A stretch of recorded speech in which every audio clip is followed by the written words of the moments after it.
Se você puder colocar sobre os seus pés, vamos estar lendo e acompanhando essa leitura. E que o Espírito de Deus possa continuar falando em cada um de nós, em cada coração.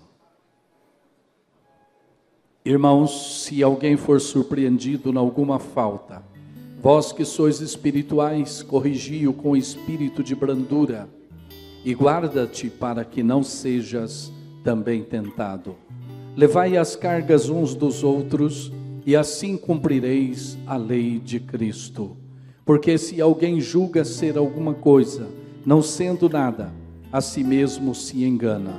Mas prove cada um o seu labor, e então terá motivo de gloriar-se unicamente em si e não em outro, porque cada um levará o seu próprio fardo. Mas aquele que está sendo instruído na palavra, faça participante de todas as coisas boas aquele que o instrui. Não vos enganeis, de Deus não se zomba, pois tudo aquilo que o homem semear, isso também ceifará.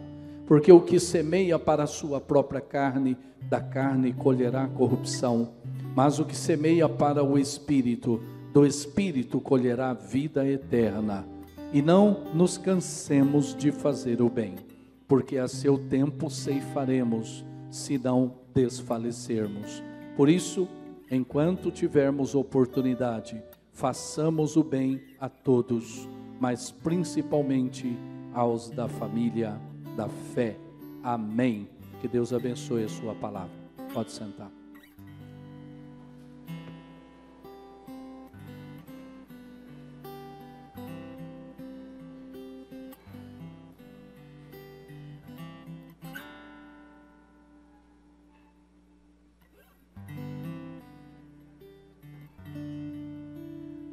Graça e paz, pastoras e pastores, irmãs e irmãos.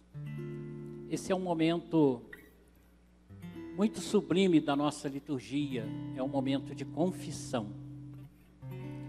Talvez esquecido em muitas das nossas igrejas metodistas, mas é um momento onde nós nos rendemos ao Senhor da igreja.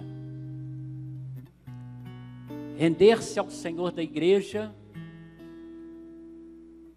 é tirar as nossas armas, jogá-las por terra e entender que somos servos e servas inúteis.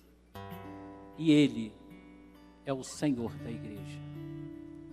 Quero convidá-la a nos colocarmos em confissão nesse momento na presença do Senhor.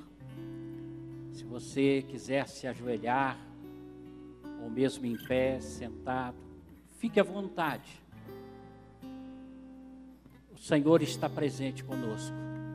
Vamos confessar a Ele os nossos pecados.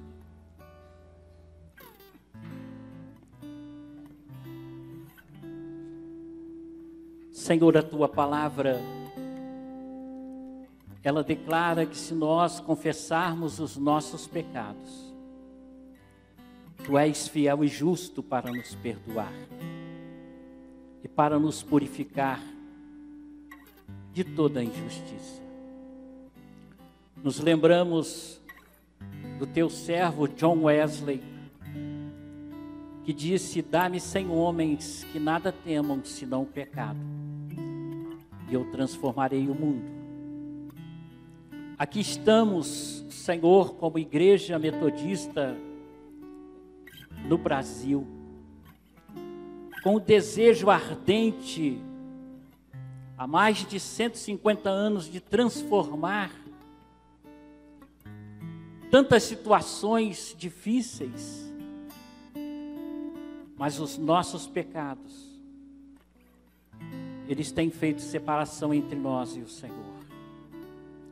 Por isso, neste conclave, clamamos o Teu perdão, a Tua graça. Clamamos a Tua misericórdia. E humildemente nos colocamos como igreja Colocamos tantas situações que têm entristecido o teu coração. Perdoa-nos, Senhor. Perdoa-nos, Pai. Como um soldado, nós nos despimos das nossas armas, da nossa própria vontade, do nosso querer. E como igreja nos colocamos como servos e servas do Senhor. E que o Teu Espírito venha sobre nós e nos surpreenda com o Teu perdão. Essa é a nossa oração humildemente, em nome de Jesus. Amém.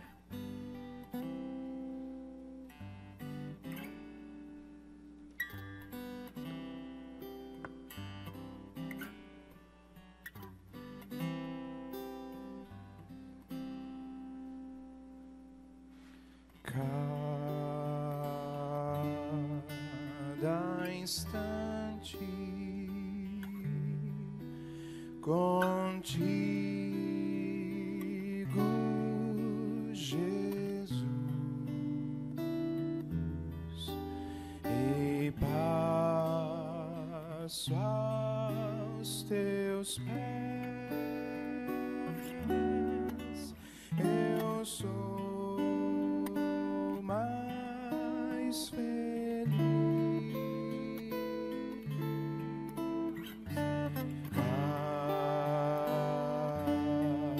Cada instante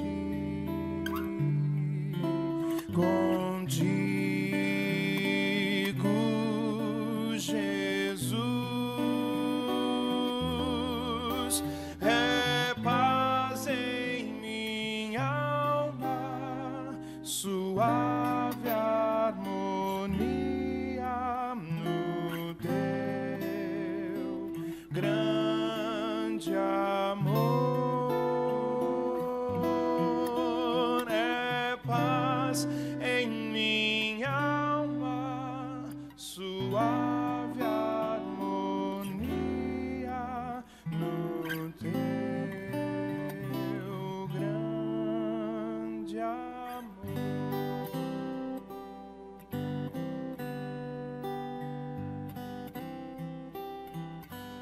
Graça e paz, amados irmãos e irmãs.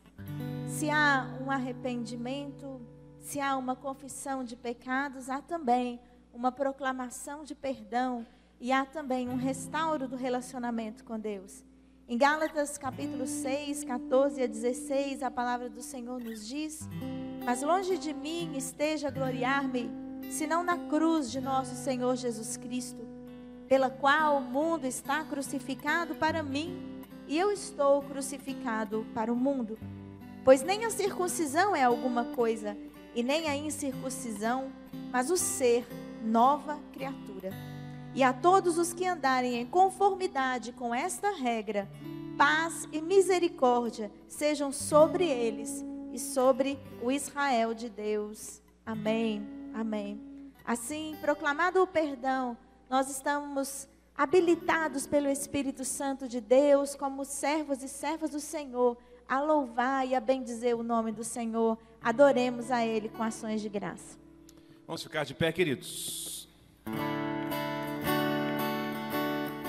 Glória a Deus. Vamos dizer ao Senhor: bem-aventurado é o que está firmado em tua casa, aqueles que te louvam, cujo coração está no nosso Deus. Bem-aventurado, sede da justiça de Deus, aqueles que são filhos da luz, cuja força vem do nosso Deus. Que o teu reino venha sobre nós. Queremos tua glória sobre nós.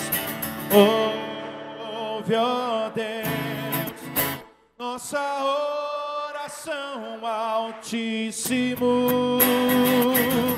Sara essa nação, é o clamor da igreja que te adora. Ouve, ouve, ó Deus, nossa oração, Altíssimo. Sara, sara essa nação, é o clamor.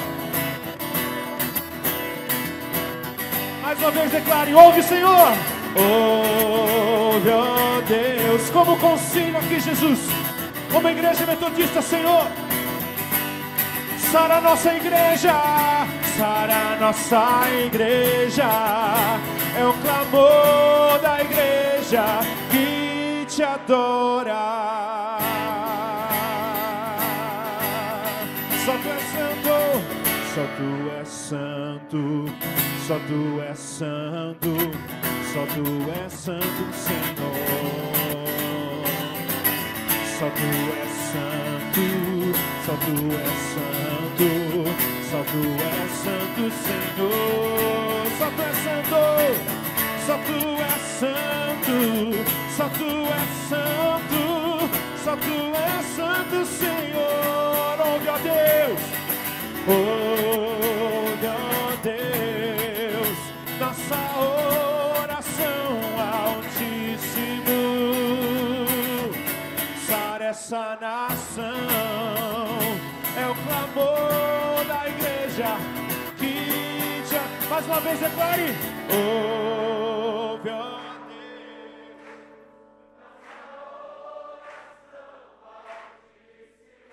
Sara Jesus, sara essa nação, é o clamor. Mais uma vez, declare, ouve, ó Deus, ouve, ó Deus, nossa oração, Altíssimo. Sara nossa igreja, sara nossa igreja, é o clamor da igreja que te adora.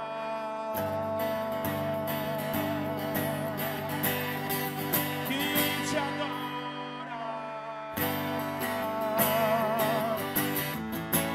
Aleluia, Jesus. No altar de adoração, seja sempre exaltado, Jesus, Filho de Deus. Deixou a sua glória, morreu em meu lugar. Jesus, Filho de Deus, tu és Senhor, tu és.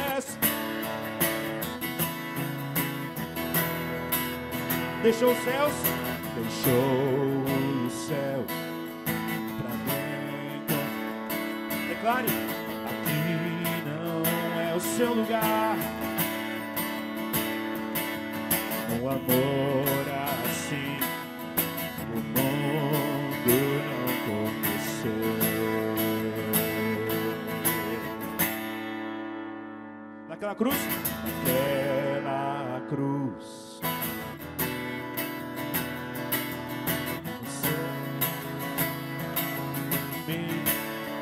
não cante por cantar, declare. O mundo não conheceu. No altar, declare. No altar de adoração, seja sempre exaltado, Jesus.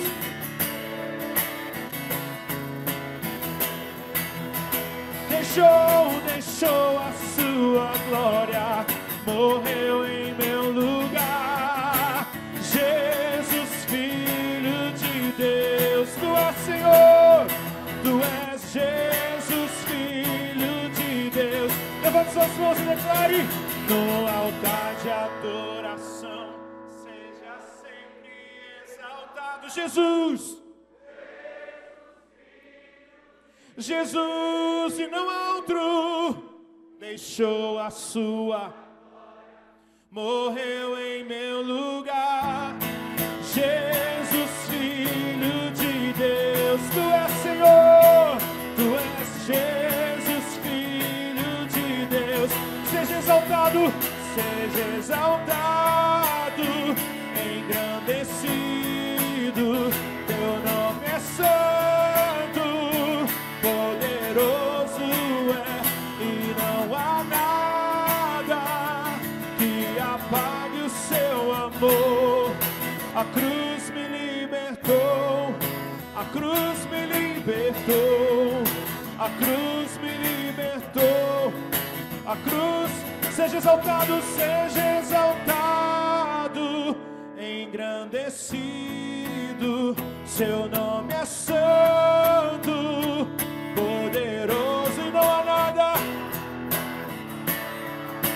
Declara, declara. A cruz me libertou, a cruz me libertou, a cruz me libertou, a cruz me libertou.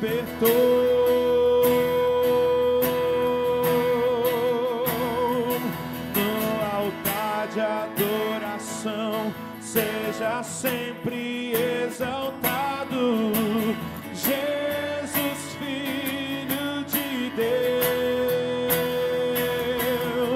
deixou a sua glória, morreu em meu lugar.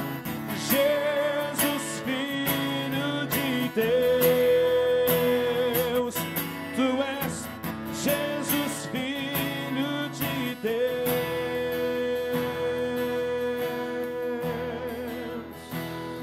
Tu és Senhor, tu és Senhor.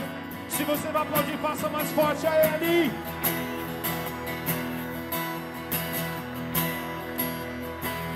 Tem um cântico que a gente declara assim, não sei se você já conhece. Ele diz assim: pedra angular, és nossa pedra angular, és fiel até o fim. Esperamos em ti, Jesus. És tudo para nós. És nossa pedra, declare. És nossa pedra angular, és fiel até o fim. Esperamos em ti, Jesus.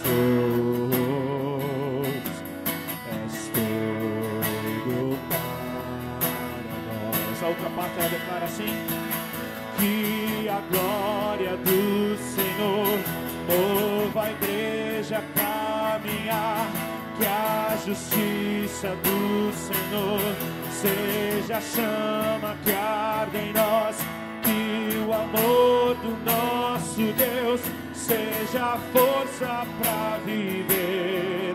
És tudo para nós. Antes da gente seguir, gostaria que você prestasse atenção nesse coro que nós cantamos agora. Que ele diz assim: que a glória do Senhor a caminhar, que a justiça do Senhor seja a chama que arde em nós, que o amor do nosso Deus seja a força para viver. És tudo para nós. És o Cristo, és o Cristo, do céu desceste. Esperança, esperança, lá na cruz, poderoso, supremo Deus. És tudo para nós. Que a glória do Senhor, que a glória do Senhor mova a igreja a caminhar, que a justiça do Senhor seja a chama que arde em nós, que o amor do nosso Deus seja a força para viver. És tudo para nós.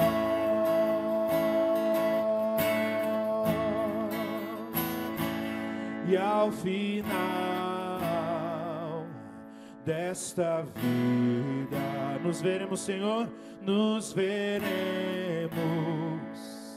face a face e para sempre te adoraremos. És tudo para nós. Declare mais uma vez. E ao final, nosso anseio, Senhor, dessa vida, nos veremos, Jesus, nos veremos face a face para sempre e para sempre te adoraremos. És tudo para nós. E a glória do Senhor, que a glória do Senhor mova a igreja a caminhar, que a justiça do Senhor seja a chama que arde em nós, que o amor do nosso Deus seja a força para viver. És tudo para nós. Levante suas mãos e declare que a glória do Senhor mova a igreja a caminhar, que a justiça do Senhor seja a chama que arde em nós, Jesus, que o amor do nosso Deus seja a força para viver. És tudo para nós, és tudo para nós, és tudo para nós.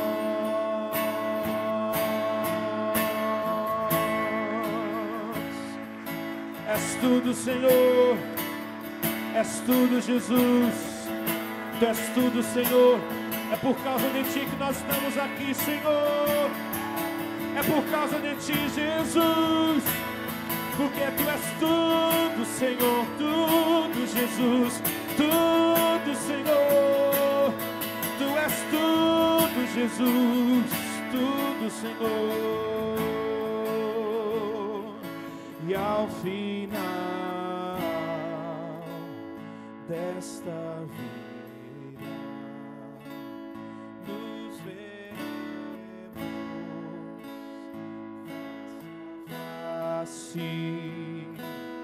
e para sempre te adoraremos. És tudo para nós. A última vez e ao final dessa vida, Senhor, nos veremos face a face e para sempre te adoraremos. És tudo para nós, és tudo para nós, és tudo para nós.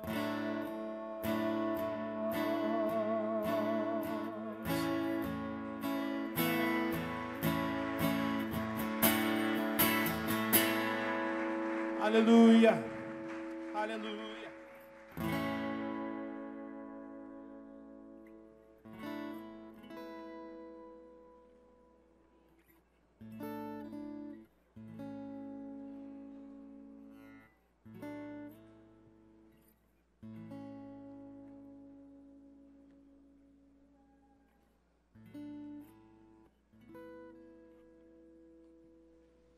Irmãos e irmãs, graça e paz. Nós estamos aqui em Sorocaba, dos limites da terceira região eclesiástica. Nós estamos aqui reunidas e reunidos na presença do Deus Trino, Pai, Filho e Espírito Santo, porque a Igreja Metodista não é uma igreja virtual. Nós somos uma igreja presencial. E como faz bem e é bom quando nós podemos transformar as nossas relações virtuais em relações pessoais, interpessoais, pelo abraço, pelo acolhimento, pelo sorriso, pela troca de carinho e de saudade. Que bom que estamos aqui, irmãos e irmãs. E que bom que todos e todas nós cremos que Deus está em nosso meio. Nós relembramos aqui que a nossa presença se dá à luz de um longo processo. Um processo que eu diria, né, institucional e histórico. Porque como igreja conciliar, este concílio começou lá em nossas comunidades locais. Ele passou pelos distritos eclesiásticos, chegou nas regiões eclesiásticas e missionárias, e no último mês de dezembro, nós reunimos virtualmente, mas hoje eu posso dizer que verdadeiramente a Igreja Metodista do Brasil está reunida na forma como agrada a Deus, olho no olho, presente. E é isso que nos traz aqui. Eu sei, e vocês também, irmãos e irmãs, sabem, que os concílios, nos seus diversos níveis, eles têm sido espaço realmente de interação da comunidade metodista nacional. Nós sabemos que os concílios, em todos os seus níveis, têm sido lugar de convergência, lugar onde nós congregamos e conciliamos ideias, propósitos, lugar onde nós buscamos construir consensos, lugar onde nós escolhemos pessoas que sejam necessárias ao fortalecimento da nossa vida e da nossa missão, que só terá sido efetiva conciliarmente se isso chegar lá na igreja local, que é a razão da nossa existência, que é a base do nosso sistema. A Igreja Metodista existe de fato lá na comunidade local, onde nós anunciamos o Evangelho de Cristo e onde as pessoas se congregam para celebrar o Deus da vida, o Deus da ressurreição. Mas também em nossos concílios tem sido espaços de expressão da nossa fé. E como metodistas, em todos os cantos deste país, nós conjugamos em nossos concílios a centralidade da Bíblia. Nós conjugamos a centralidade da palavra de Deus. E essa centralidade, ela é conjugada com a nossa experiência, com a experiência, com a razão, com a criação e com a tradição, com a história da igreja de homens e mulheres que deram a sua vida e continuam dando pelo Evangelho de Cristo. Essas coisas nós conjugamos em concílio. Por isso, meus amados irmãos e irmãs, que a palavra de Deus, esta palavra, movida pelo Espírito Santo, possa nos inspirar e possa nos conduzir, e conduzir as nossas mentes, razão, as nossas razões, os nossos sentimentos e as nossas ações, com o propósito que podemos e que certamente acordamos tacitamente que o nosso propósito é de sermos e continuarmos a ser uma comunidade de testemunhas fiéis, idôneas do Evangelho de nosso Senhor Jesus Cristo. A Ele toda a honra, toda a glória e todo o louvor. A Ele todo o joelho se dobrará e toda a língua haverá de confessar que Ele é o Senhor. É o Senhor das nossas vidas e é o Senhor da igreja. Eu quero ler e eu quero convidá-las e convidá-los a acompanhar esta leitura que farei no livro de Atos dos Apóstolos, no capítulo 6, a partir do versículo 1. Atos dos Apóstolos 6, de 1 a 7. E como nós fazemos parte dessa tradição cristã, bíblica e doutrinária, nós vamos acolher essa palavra nos colocando em pé, em reverência ao nosso Deus, que revela ao nosso coração a sua palavra. Diz assim o texto: ora, naqueles dias, multiplicando-se o número dos discípulos, houve murmuração dos helenistas contra os hebreus, porque as viúvas deles estavam sendo esquecidas na distribuição diária. Então, os 12 convocaram toda a comunidade dos discípulos e discípulas e disseram: não é razoável que nós abandonemos a palavra de Deus para servir às mesas. Mas, irmãos, o texto não diz, mas eu digo irmãs, escolhei dentre vós 7 pessoas de boa reputação,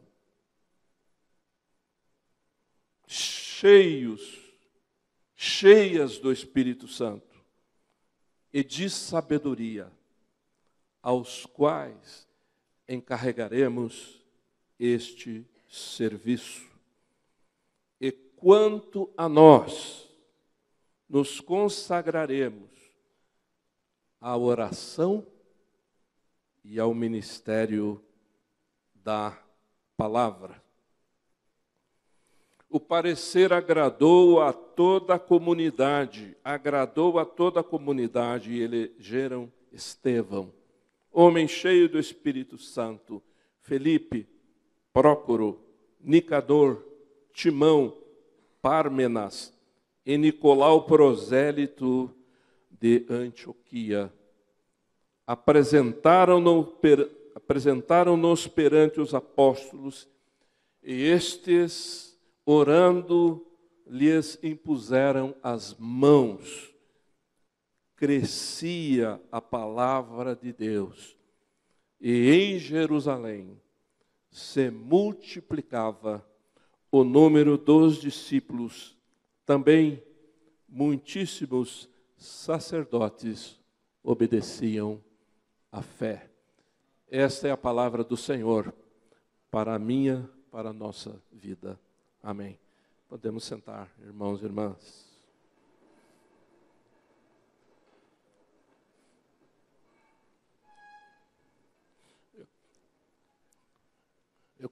Eu quero tratar deste texto, compartilhar com os irmãos e irmãs este texto,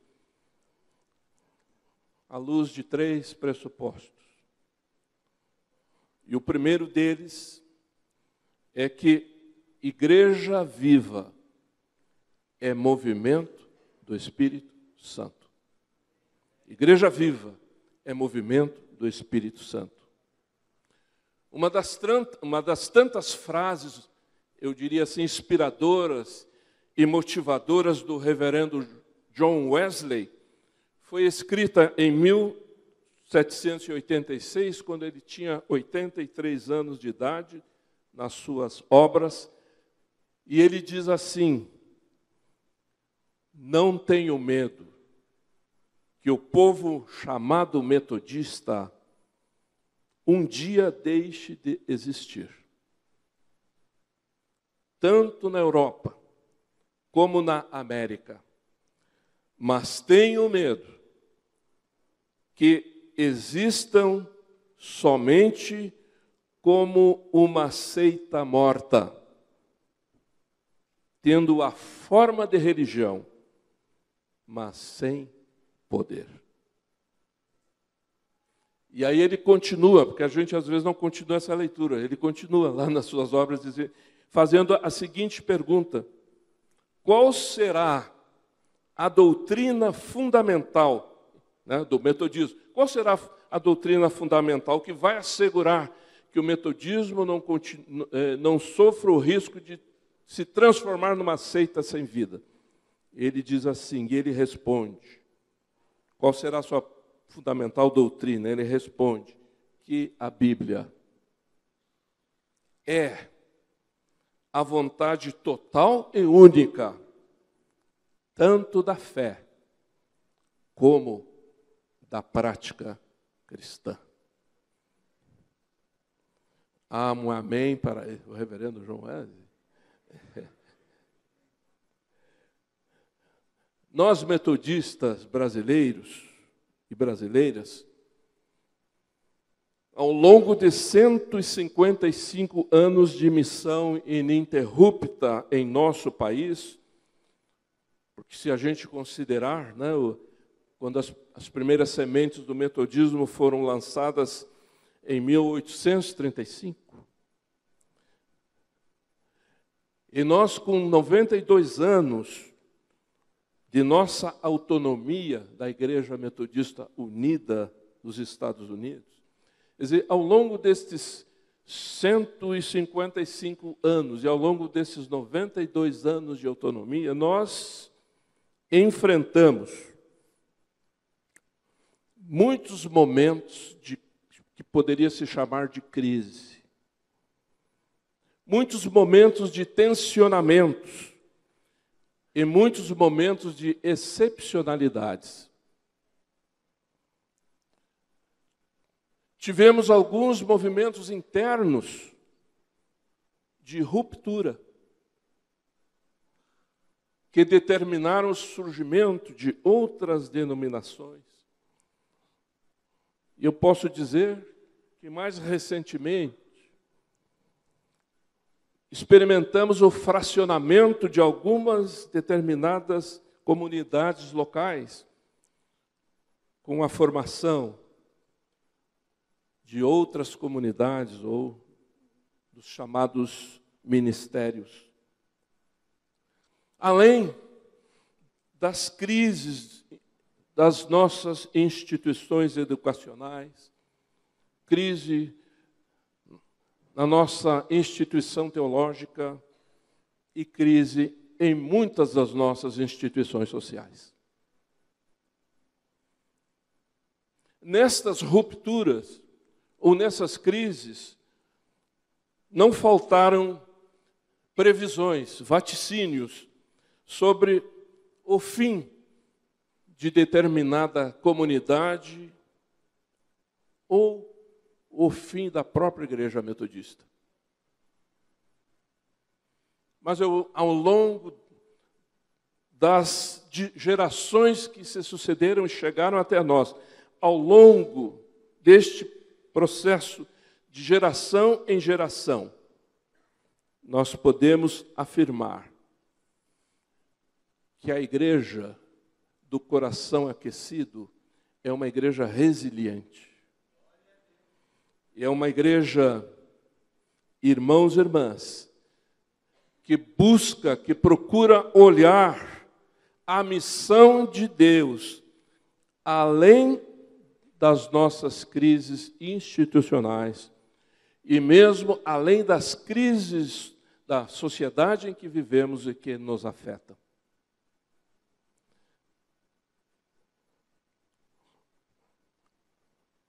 Tanto no Atos dos Apóstolos, como também nos Evangelhos,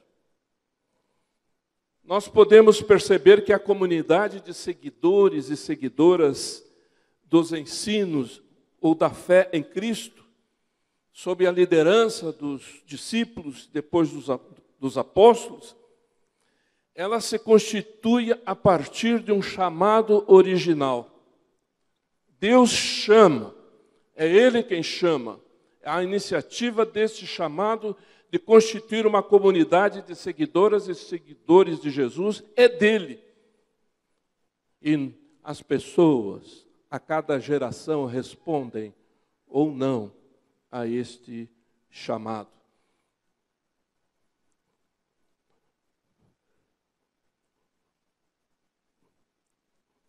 E esse movimento, que é um movimento vivo, que é um movimento constante, que é um movimento crescente, ele passa a constituir, a alcançar outros tantos homens e mulheres. Homens e mulheres que recebem o dom do Espírito Santo. E então, esse Espírito Santo que é derramado ou é soprado sobre a vida dos seguidores e seguidoras de Jesus, capacita homens e mulheres para que sejam testemunhas das boas novas de salvação. Eu gosto de uma expressão do apóstolo São Paulo, quando se deu da escolha, da substituição de Judas. E o apóstolo Paulo, que veio a ser escolhido Matias, né? O apóstolo Paulo diz assim, que a liderança na igreja apostólica de Cristo, na comunidade de fé, a liderança é chamada para ser testemunha da ressurreição. E a palavra testemunha, vocês sabem, né? Significa ser mártir da ressurreição. Eu dou a vida, se necessário, para proclamar, para anunciar a ressurreição. E é esse movimento que se torna indispensável para a continuidade da missão.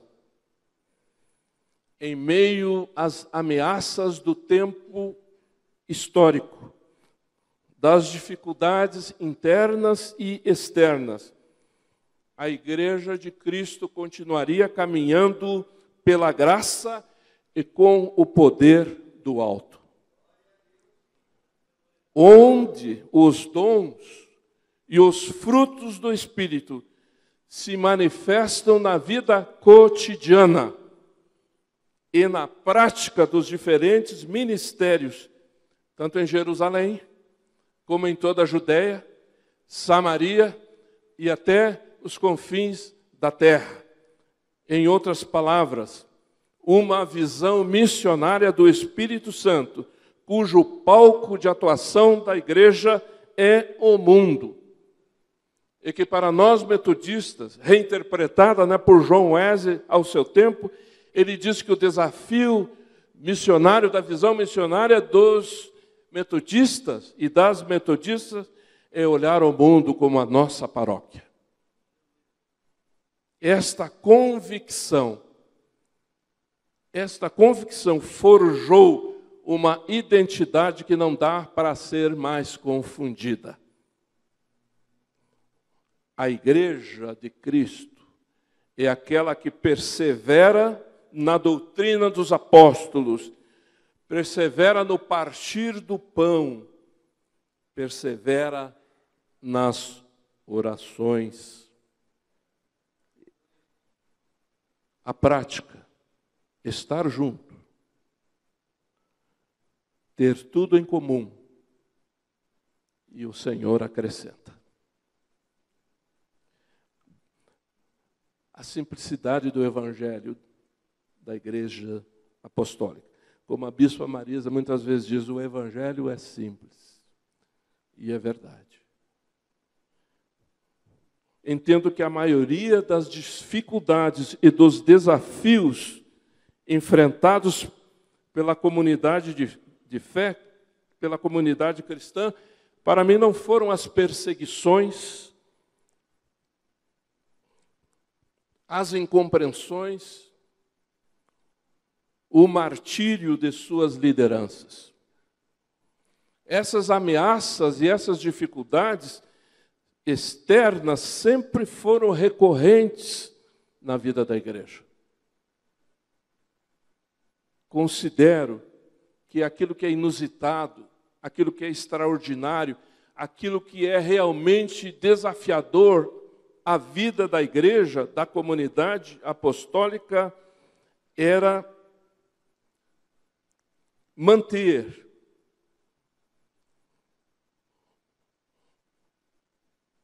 um só coração, uma só alma, unida no partir do pão, na doutrina dos apóstolos, estou repetindo, nas orações, tendo o mesmo propósito, comprometidos com a mesma missão. É isso, e tão somente isso, que torna a Igreja Apostólica um movimento atrativo. Ele se torna um movimento simpático às pessoas. Ele se torna um movimento relevante no seu tempo e no seu espaço.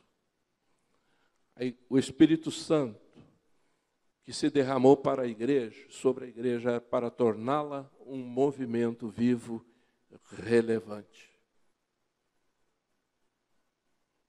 Então, irmãos e irmãs,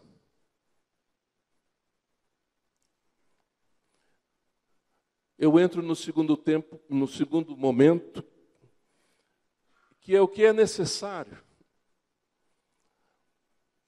para que essa identidade lá da igreja primitiva fosse preservada. Que ela não rompesse com o propósito do Espírito Santo na vida dela e na vida da sua liderança.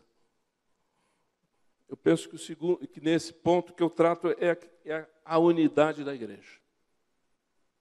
E a unidade da igreja é unidade em Cristo.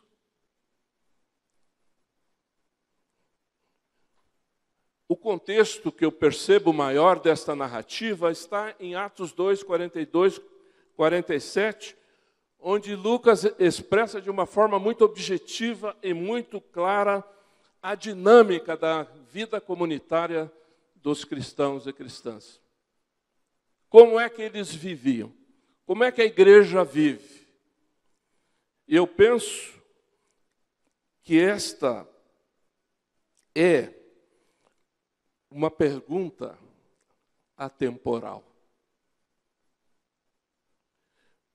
Porque nós poderíamos nos perguntar hoje, né, como vivem os e as metodistas.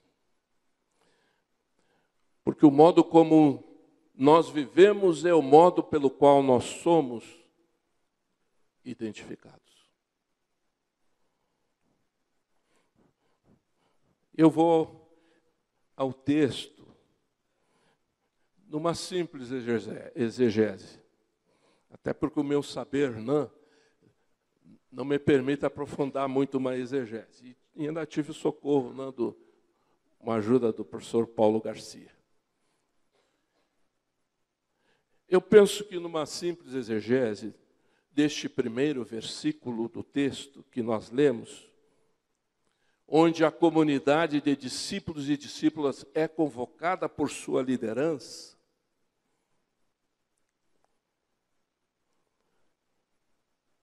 percebe-se, a gente nota que o princípio fundamental que dá base à identidade da Igreja de Cristo e através do qual ela seria conhecida, está muito claro, está muito presente aí neste tempo. A narrativa essa que lemos de Lucas, ela contrapõe duas realidades aparentemente contraditórias.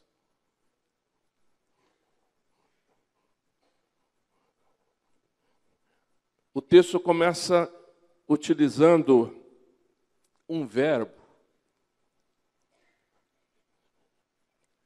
que no grego está colocado num tempo, que chamado auristo, mas que para nós é a ideia de um fato que acontece e que um fato que continua acontecendo. É algo que está em curso, algo que começou, algo que não parou. E este verbo, pletuvu, ele é traduzido por crescimento, ou, em algumas das nossas traduções, por multiplicação. Interessante, não? A igreja se multiplicava. E logo em seguida,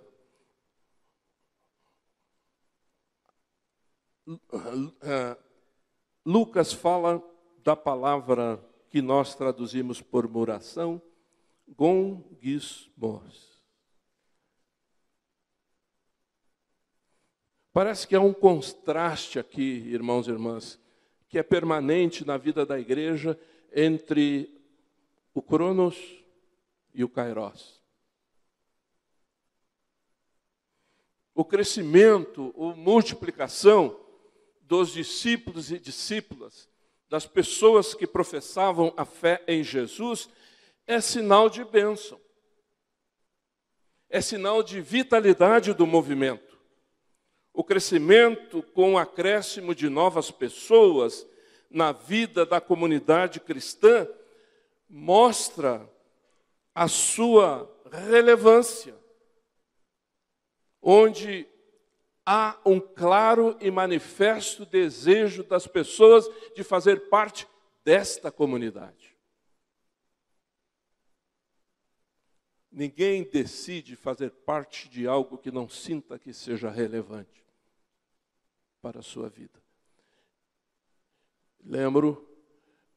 Eu sou carismático, né? Eu lembro que o Espírito Santo é que dá relevância à igreja.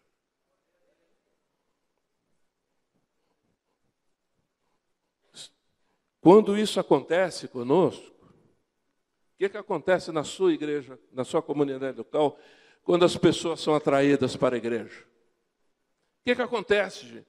A festa, a celebração, nós damos glórias a Deus, porque uma vida ou muitas vidas se encontraram com o Senhor Jesus e fazem parte da nossa família, da nossa comunidade de fé.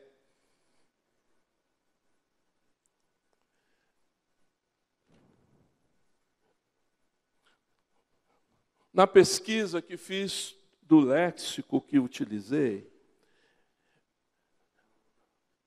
ele diz que o uso do verbo multiplicar, para mim foi uma descoberta preciosa, porque o uso do verbo multiplicar, na sua mesma forma que está em Atos, Ele está presente lá na Septuaginta, que é a versão grega do Antigo Testamento.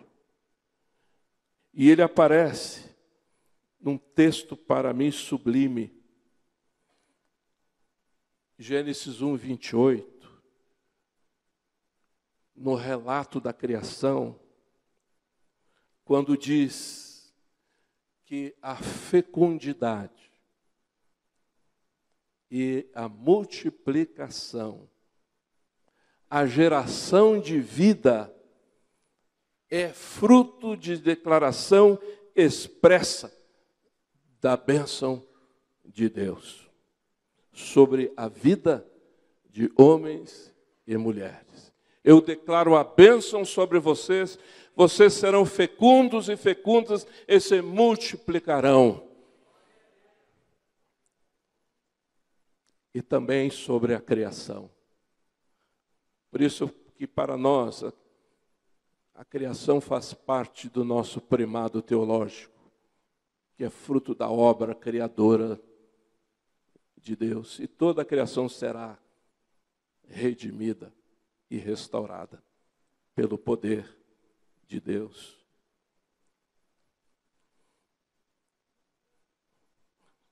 E por fim, em relação a multiplicar, ainda o mesmo verbo é utilizado em Atos 12, 24.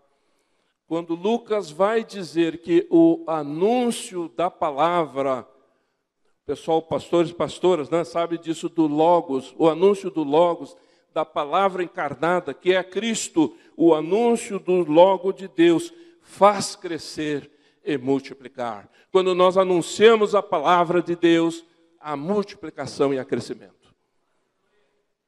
E é isso, então, que está acontecendo e é motivo de regozijo, é motivo de alegria.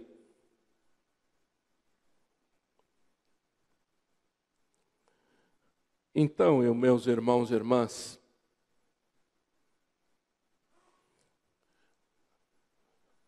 na vida cotidiana surgiu a murmuração dentro da comunidade de fé.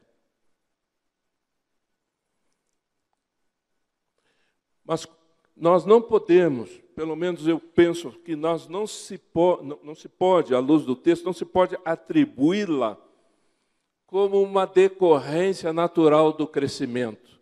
Se há crescimento, há murmuração. Não podemos fazer esta relação lógica. O que nós podemos reconhecer, sim, que quando há murmuração, ela manifesta os nossos limites, as nossas imperfeições, as nossas fraquezas, os nossos pecados, que continuam presentes no desenvolvimento cronológico da missão da igreja.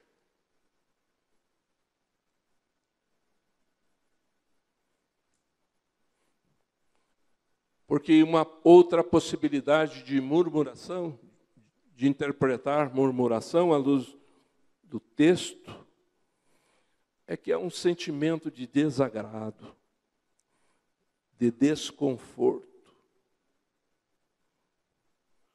E na prática, a murmuração será sempre contra alguém ou contra alguma coisa. Em suas notas sobre o Novo Testamento, e ele era bem versado no grego, né? O reverendo João Wesley fez uma exegese hermenêutica, né, deste versículo, dizendo, eu leio na versão do espanhol das obras de Wesley, da edição de Justo Gonzalez. Ele diz assim: houve, se referindo a esse texto, houve murmuração. Aqui se produziu a primeira ruptura entre quem antes havia sido um só coração e uma só alma. Alguns, diz Wesley, caíram em atitudes de discriminação. E outros na murmuração. Ele vê esta situação não como uma situação de determinado grupo, mas é uma situação da igreja. Na caminhada da igreja, da comunidade de Jerusalém.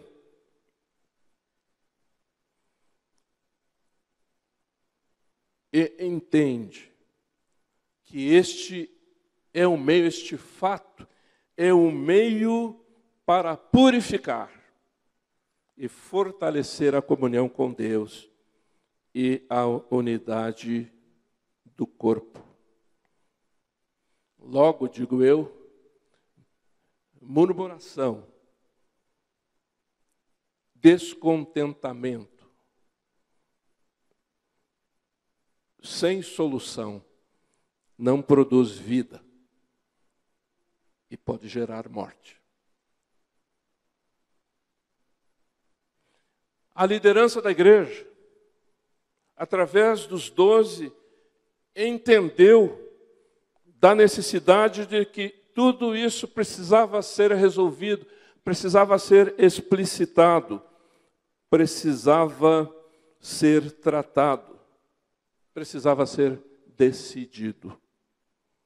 Para manter a unidade do movimento missionário, iniciado no Pentecostes.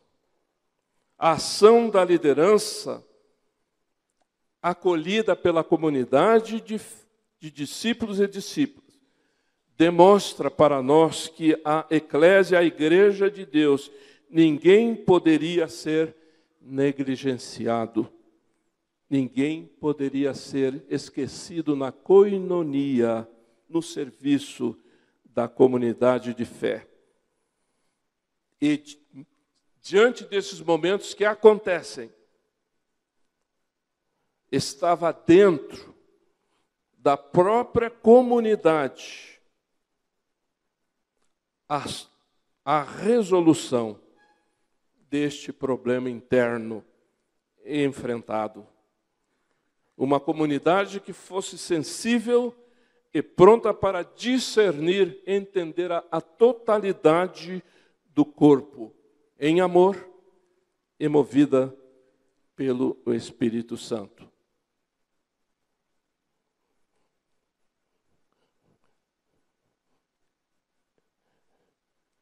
Eu vou para o terceiro item. Eu sei que está ficando um pouquinho longo, mas era um sermão para o ano passado, né? Então tem um ano que eu digo que é a missão da igreja, e nós vamos aqui tratar da missão da igreja. A missão da igreja é também missão do Espírito Santo. O fato bíblico nos mostra que a unidade da comunidade de fé e os valores daquilo que a identificavam como tal foram testados. A identidade da igreja foi testada neste episódio. E aí nós precisamos considerar que a unidade da igreja não é algo que se constrói com o nosso mero esforço pessoal. Nenhuma de nós, por mais bem intencionado que esteja e desejoso que esteja, nós não conseguimos construir unidade da igreja. Sabe por quê, irmãos e irmãs? Porque a unidade da igreja está em reconhecer que ela já foi estabelecida pelo próprio Senhor Jesus. Ele estabeleceu a unidade da igreja. E nós precisamos reconhecer que a nossa unidade é nele. Ou então, nós somos, desculpa a expressão, e eu estou falando para mim, porque quem prega, prega primeiro para si. Nós somos hipócritas. quando nós traímos aquilo que cremos.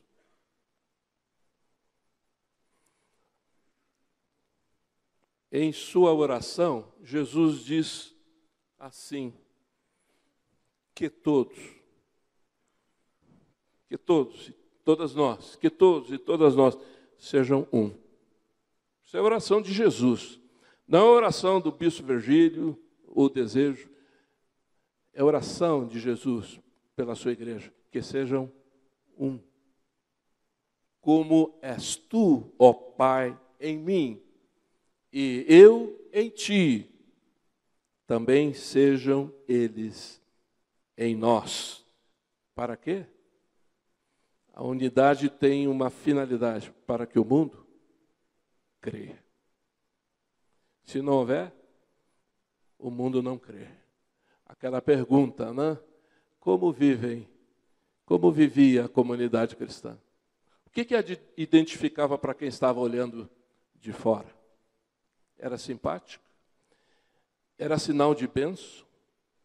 Era atrativo? Portanto, a nossa unidade está firmada na obra de salvação, de restauração e de santificação de nossas vidas por meio de Jesus. É isso, irmãos e irmãs, que nos torna irmãos e irmãs em Cristo.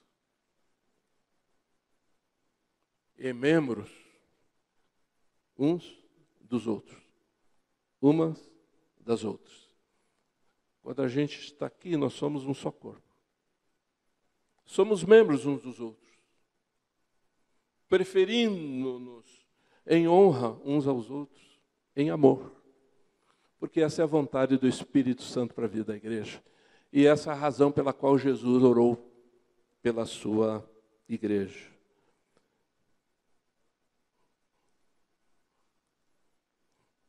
Eu ainda quero recorrer, porque nós somos uma igreja com 155 anos, nós temos a nossa própria tradição histórica em nosso país.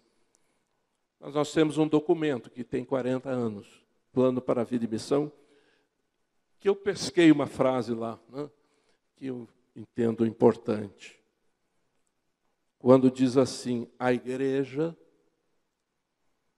antes de ser organização, instituição, ou grupo social, ou associação, é um corpo, um organismo vivo, uma comunidade de fé, uma comunidade de adoração, uma comunidade de crescimento, uma comunidade de testemunho, uma comunidade de amor, uma comunidade de apoio e de serviço.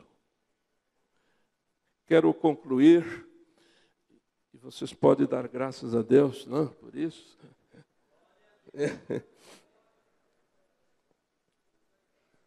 Eu quero só retomar esse conceito, não? Que a igreja de Cristo no seu nascedouro, aquela igreja do Pentecostes, que começa com o chamado de Jesus aos seus discípulos, essa igreja era reconhecida como sendo a comunidade do partir o pão, da alegria e singeleza de coração, que contava com a simpatia de todo o povo. É mais uma boa notícia, né? Dia a dia o Senhor acrescentava as pessoas que iam sendo salvas.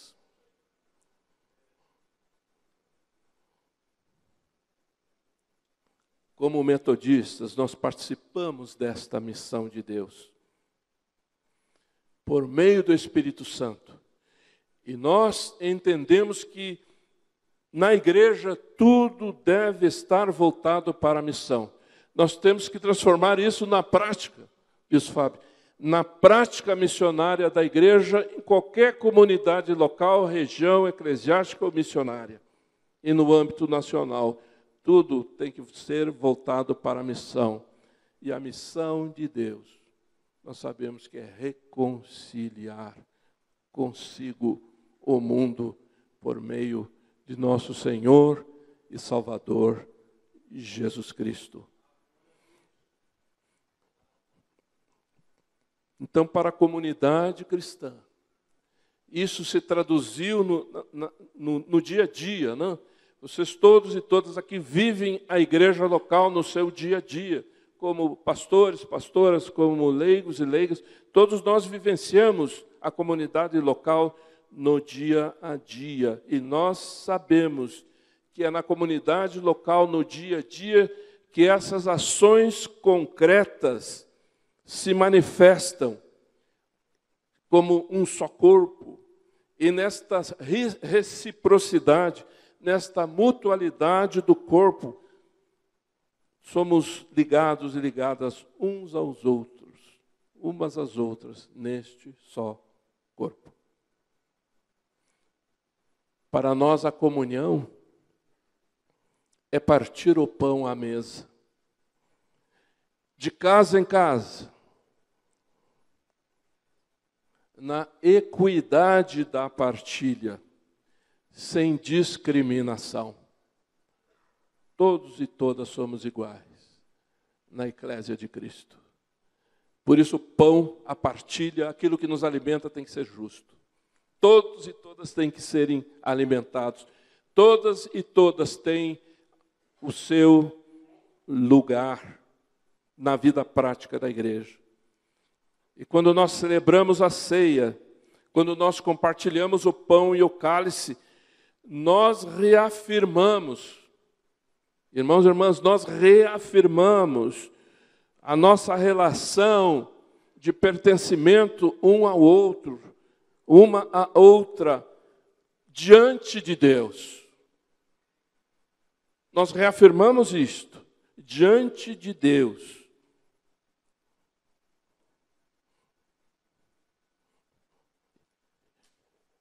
Eu quero concluir, e essa é a segunda, né? Conclusão. Porque vocês vão perguntar, o bispo não falou da oração, né? A oração é uma marca da igreja. Eu sei que invariavelmente, né, nos nossos concílios, às vezes locais, distritais, regionais e gerais, nós usamos às vezes essa máxima. Oração está sempre em ordem. E eu pergunto, será? Eu creio que sim, né? Eu creio que sim. Por quê? Porque a oração é outra marca inconfundível da nossa identidade como comunidade de fé. Oração, ela implica, ela exige um ato de consagração pessoal e um ato de consagração comunitária. Ela exige de nós um ato de entrega absoluta de tudo que eu sou, de tudo que eu tenho, de tudo que eu represento. Eu entrego nas mãos de Deus. Eu reconheço a soberania de Deus sobre a minha vida, sobre a nossa vida, sobre a vida da igreja. E isso só é possível quando a gente ora.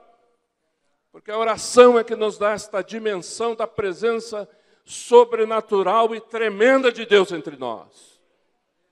E a presença de Deus nos constrange. É por isso que em alguns lugares, não só na igreja primitiva, não, quando a comunidade ora, o templo treme, porque nós nos damos conta da presença deste Deus Todo-Poderoso. A oração, meus irmãos e irmãs, expressa também a nossa confiança na nossa comunidade. A oração expressa a nossa confiança na igreja. Eu confio nos processos da igreja. E eu luto para aperfeiçoá-los. E eu oro para que o Espírito Santo nos dê clareza, discernimento para o melhor, para a vida desta igreja, da qual eu sou parte.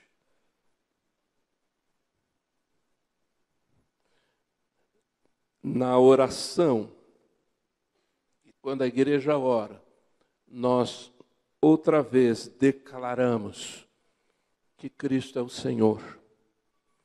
E que aquele que foi morto, foi crucificado, ressuscitou, está vivo.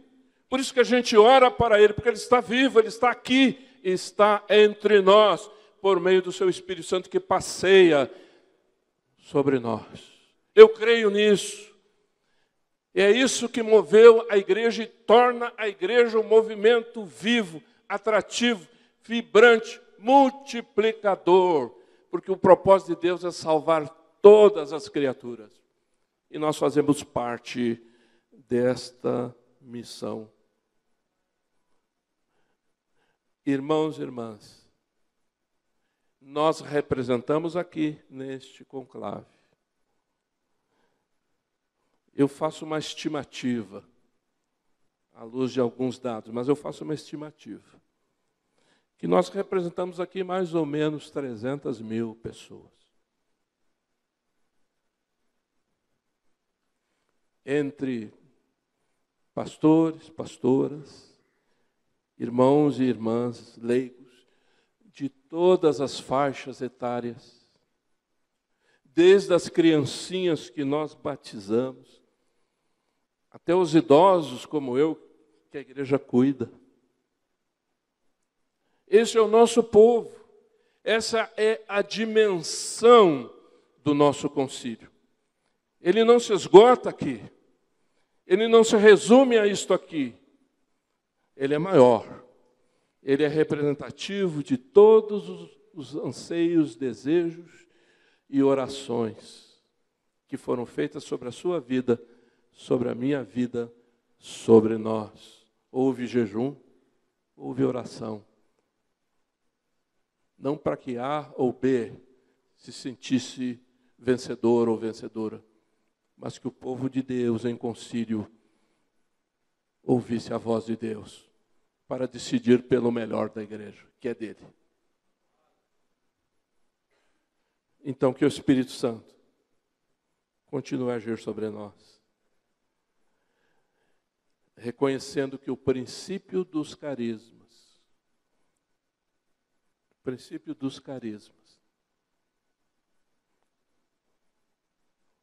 reconhecidos e legitimados pela igreja, são princípios concedidos pelo Espírito Santo.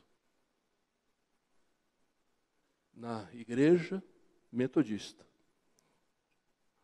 em sua forma conciliar.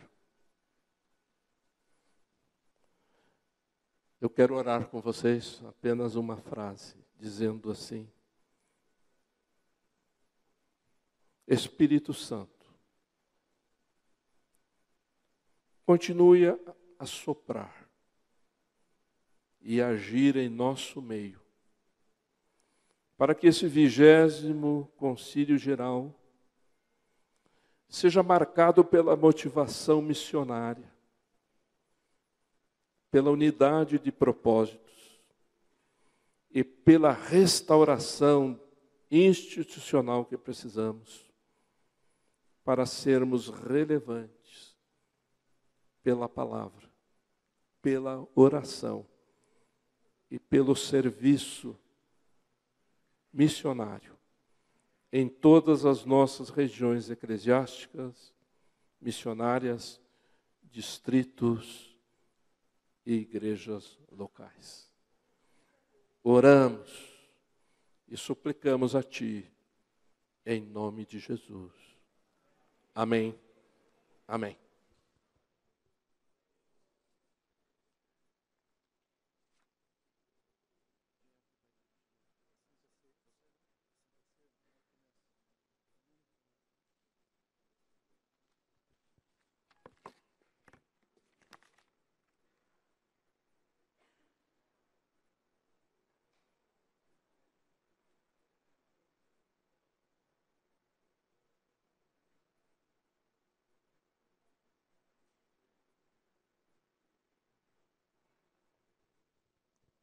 Nelsinho está aí? Nós temos um cântico que queremos convidar.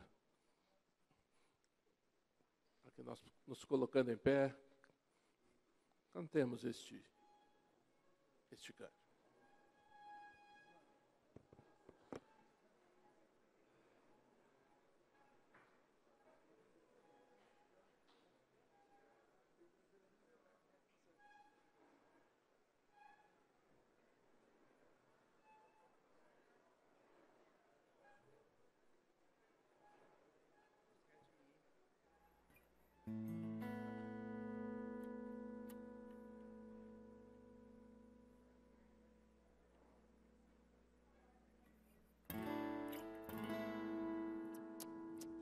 Aleluia.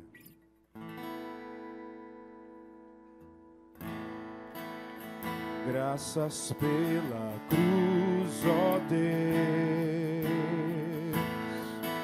o preço que pagaste por mim, levando meu pecado ali, sublime amor, tua graça me salvou.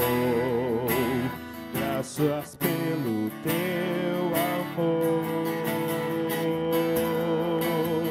graças por teu sangue na cruz, tens me lavado, ó Senhor, e posso sentir teu abraço e teu perdão.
Amados irmãos e irmãs,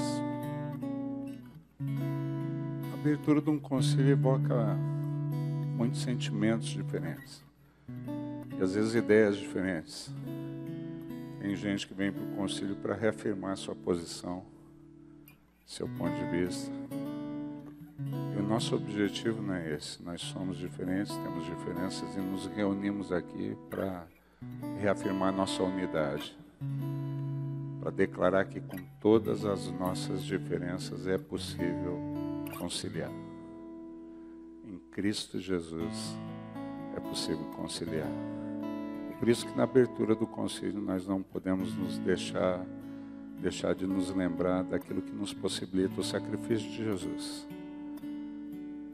Ele renunciou a tudo para que nós fôssemos um.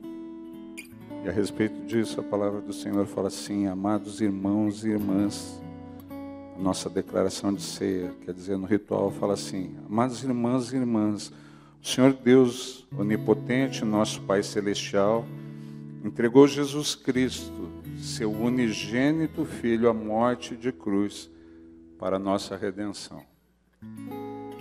E o Senhor Jesus, pela oferta de si mesmo, feita uma só vez, fez um sacrifício pleno, perfeito e suficiente pelos pecados de toda a humanidade. Falando a nós, eu falaria assim: pelos pecados de todos nós, pelos meus e pelos seus. Instituiu perpétua recordação de sua morte, ordenando-nos em seu Evangelho que a continuemos até a sua segunda vida. Portanto, agradecidos e agradecidas, consagremos-nos a Deus em resposta ao seu amor. Amém. Aleluia, glória a Deus, bendito seja o Senhor. Nós estamos aqui adorando o nosso Deus. Deus abençoe o seu coração, a sua alma, a sua vida. Deus abençoe o nosso concílio. E com ação de graças, eu e você temos em nossos corações muitos motivos para agradecer a Deus, para exaltar o Senhor.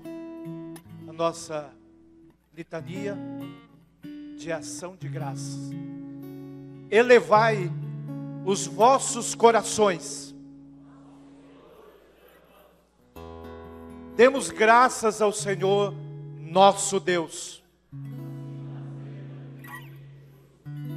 Assim fazê-lo, Ele é digno e justo.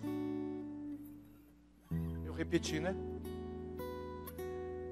É verdadeiramente digno, justo e do nosso estrito dever que em todos os tempos e lugares te rendamos graças, ó Senhor, Santo Pai, onipotente, eterno Deus. Portanto, louvamos, engrandecemos o teu glorioso nome, exaltando-te sempre e dizendo: todos, Santo, Santo, Santo, Senhor Deus onipotente, os céus e a terra estão cheios da sua glória.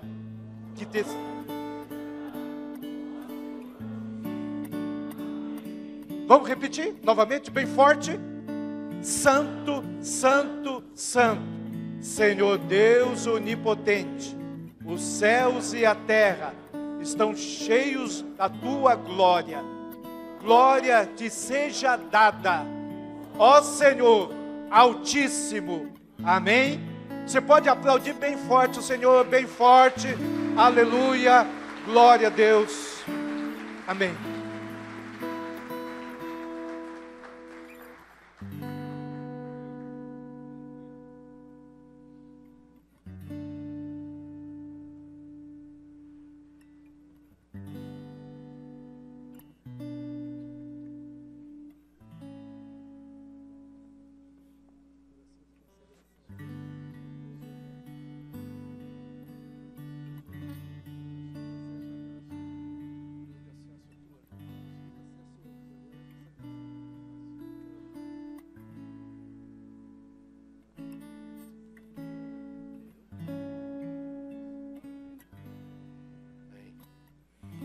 Oremos, irmãos e irmãs. Toda a glória seja a Ti, ó Pai onipotente, Pai nosso celestial. Obedientes à instituição de Teu Filho, nosso Salvador Jesus Cristo, nós realizamos aqui diante da Tua divina majestade o memorial que Teu Filho nos mandou celebrar, tendo na lembrança sua bendita paixão e morte, sua poderosa ressurreição e ascensão. rendendo-te graças de todo o coração pelos inumeráveis benefícios com que elas nos agraciam. Amém.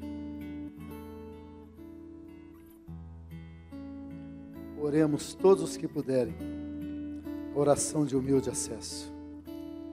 Ó misericordioso Pai, nós humildemente te imploramos que nos santifiques com o teu Espírito e abençoe as dádivas do pão e do vinho, a fim de que o pão que vamos comer seja a comunhão do corpo de Cristo e o vinho que vamos beber seja a comunhão do sangue de Cristo. Concede-nos a graça de alcançar a unidade da fé e crescer em todas as coisas, naquele que é o cabeça, Cristo, nosso Senhor, a quem pertencem a honra, a glória e o domínio pelos séculos dos séculos. Amém.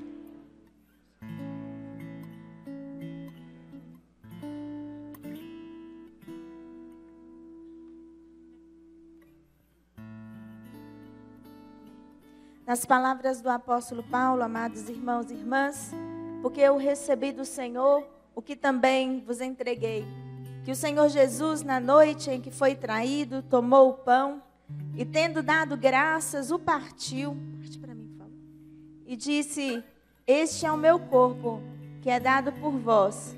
Fazei isso todas as vezes que comerdes, em memória de mim. E por semelhante modo, depois de haver ceado, tomou também o cálice, dizendo: esse cálice é a nova aliança no meu sangue. Fazei isso todas as vezes que beberdes, em memória de mim.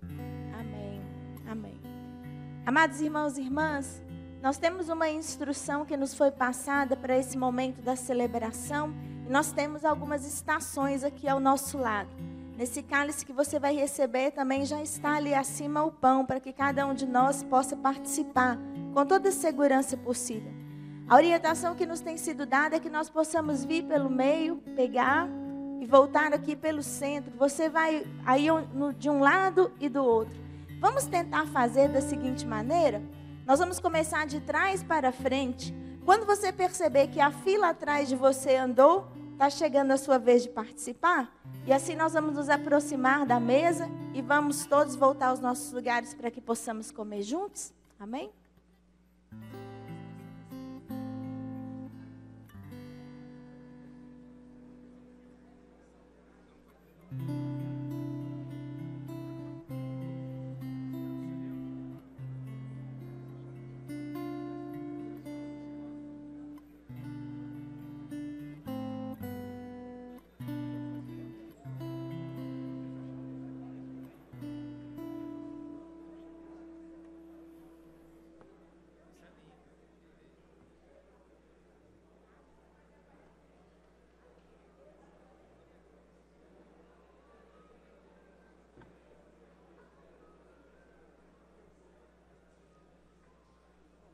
Vamos lá.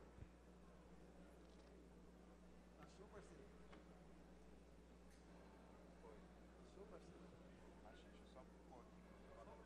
Olho. A assessoria jurídica está aí. Eu falei com o Luiz já, se ele pode descer, ele quiser descer.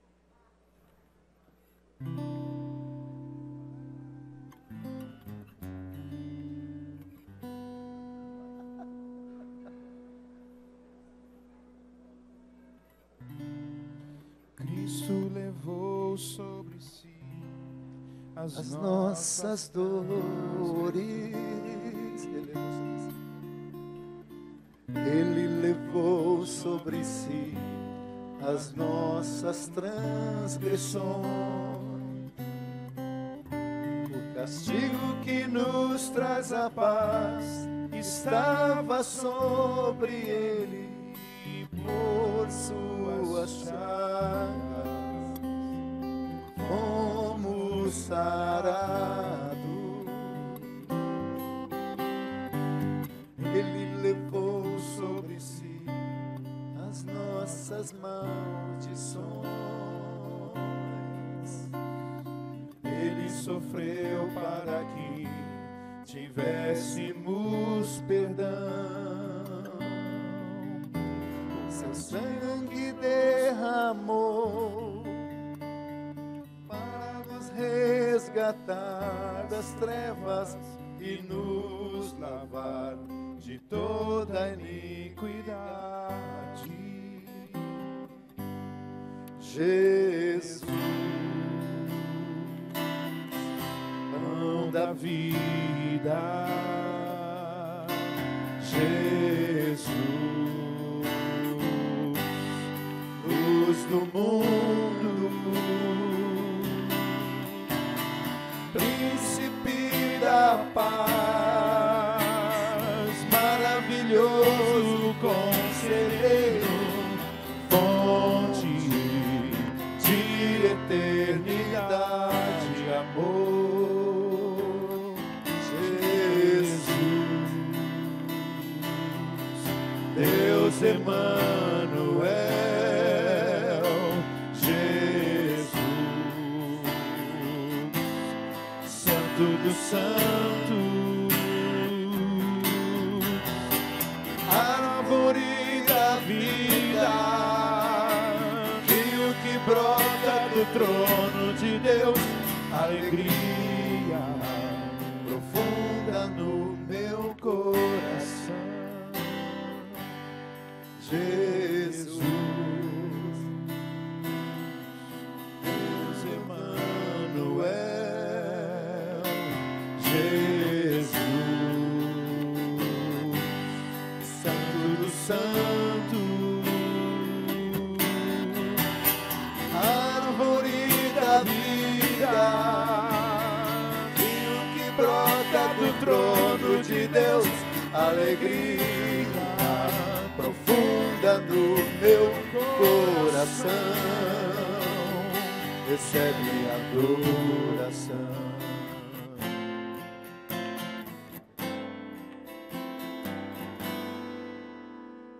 Cristo levou sobre si as nossas dores. Ele levou sobre si as nossas transgressões, Castigo que nos traz a paz estava sobre ele, que por suas chagas fomos sarados. Ele levou sobre si as nossas maldições, Ele sofreu para que tivéssemos perdão. O castigo que nos traz a paz estava sobre ele, e por suas chagas fomos sarados. Jesus, pão da vida, Jesus, luz do mundo, príncipe da paz, rio que brota do trono de Deus, alegria profunda no meu coração. Jesus, Deus Emanuel, Jesus, Santo dos Santos, árvore da vida, rio que brota do trono de Deus, alegria profunda no meu coração, recebe adoração. Jesus, és digno de louvor. Jesus,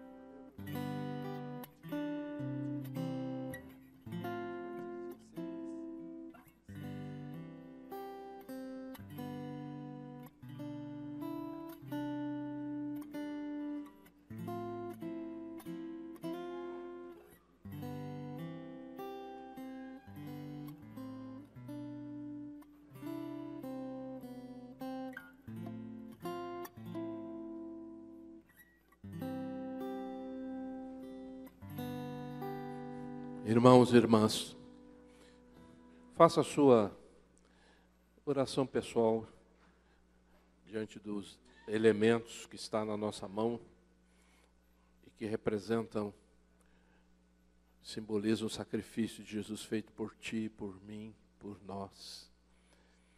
E este gesto que tem sido repetido pela Igreja de Cristo ao longo da história. Ele morreu, deu sua vida, mas na sua morte ele trouxe vida, e vida em abundância. Então tenha o seu momento de oração, e em seguida nós vamos partilhar do pão e do cálice.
Pai, nós te bendizemos, te agradecemos por essa noite, por esse culto. Nós te engrandecemos, e Tu és o dono da nossa vida. E agora, Senhor, nós entregamos, ó Deus, esse culto em Tuas mãos, nossas vidas.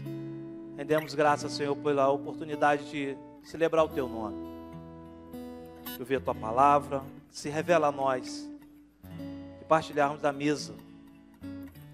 Pai, nós te bendizemos, nós te engrandecemos por tudo que Tu és e que fazes. Nós sabemos, ó Pai, que só Tu tens as palavras de vida eterna. Pai querido, muito obrigado, muito obrigado. Não temos palavras para agradecer tamanha bondade. E tudo o que vivemos e o que participamos aqui agora, Senhor, é tudo fruto da Tua bondade e misericórdia, que nos seguirão sempre, todos os dias da nossa vida. E nós viveremos sempre na Tua casa, para contemplar, Deus, a Tua beleza e meditar no Seu templo. Muito obrigado, muito obrigado. E te engrandecemos, te bendizemos por tudo, por mais um culto, por mais uma noite de bênção. Em nome de Jesus. Amém, amém. Recebamos a bênção, que a paz de Deus, que excede a todo o nosso entendimento, possa guardar os vossos corações e mentes em Cristo Jesus, o nosso Senhor e soberano Salvador, e que a bênção do Deus onipotente, Pai, Filho e Espírito Santo seja convosco, meu irmão, minha irmã, convosco permaneça, agora e pelos séculos sem fim. Amém, amém, amém. Irmão.